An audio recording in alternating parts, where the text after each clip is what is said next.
Let's cook some spicy tofu. We have onions, cucumber pickle, cabbage, dried round chili, ketchup, hot sauce, oyster sauce, cloves of garlic. First, we're gonna mix our hot sauce. Put some ketchup on the bowl.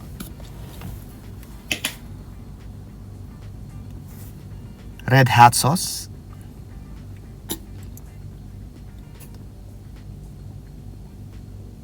Oyster sauce.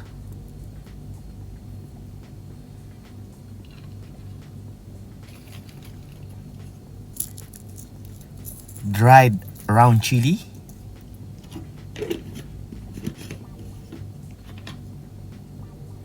We're gonna put some soy sauce as well.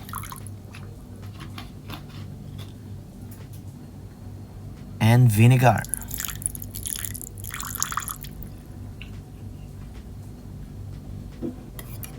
Then we're gonna mix it just like this until we get a good consistency.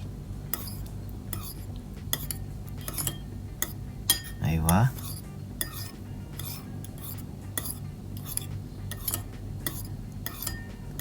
Just like this. Aywa. That's it. We're gonna chop the garlic just like this. Chop the onions just like this.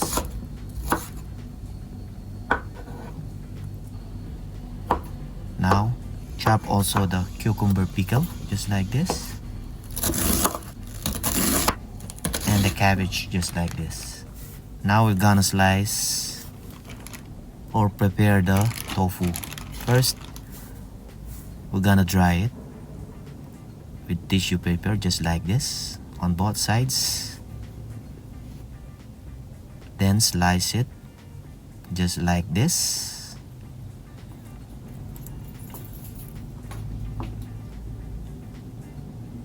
Also, slice the cat piece also just like this and slice it just like this.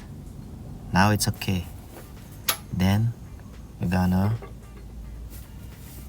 heat the pan once hot.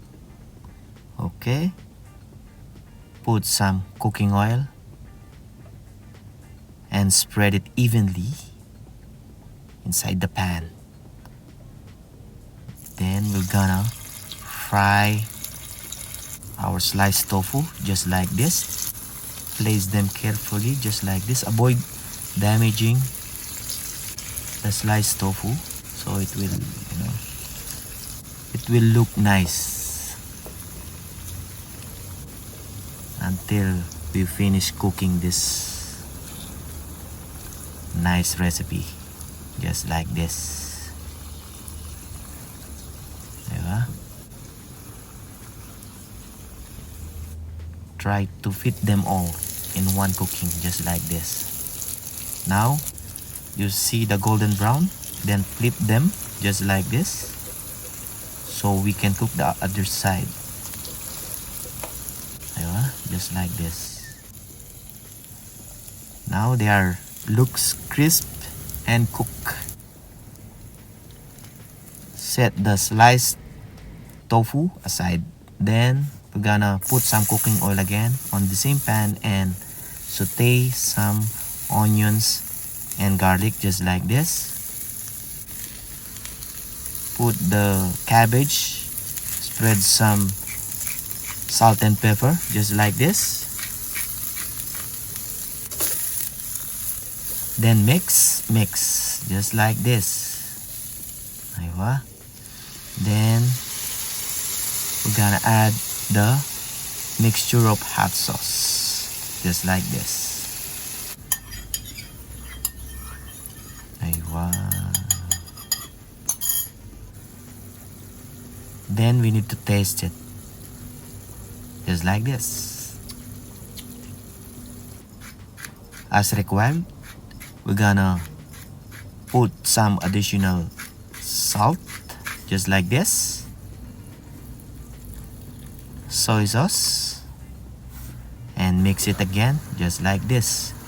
Now, once simmer, we're gonna throw our sliced tofu inside the pan, just like this. Wow, they looks beautiful. And coat them with our hot sauce and saute cabbage, garlic, and onions, just like this. Almost done, guys. So we're gonna garnish it with fresh cut chopped onions, cabbage, and the pickled cucumber. Yeah, just like this. So turn off the heat. Aywa. Now we're gonna dig in, just like this. Aywa. Looks tasty, guys.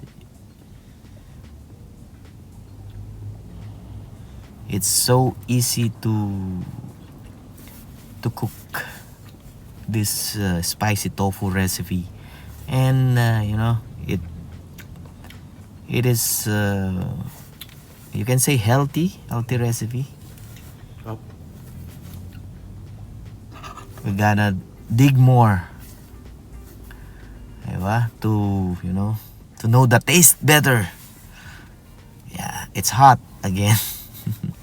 So better, you know, cool it down first before throwing it to your mouth, just like this. It's hot, but it's okay. It's tasty. Now, this is best with the rice as well. See, I'm gonna make some rice topping, spicy tofu, just like this. Then, again and again, we're gonna dig it again. Aywa, just like this. I hope you are enjoying this video, guys. If you enjoy, please comment on the comment section below, and you know, subscribe, and don't forget to hit that notification bell. See you on the next video. Aywa.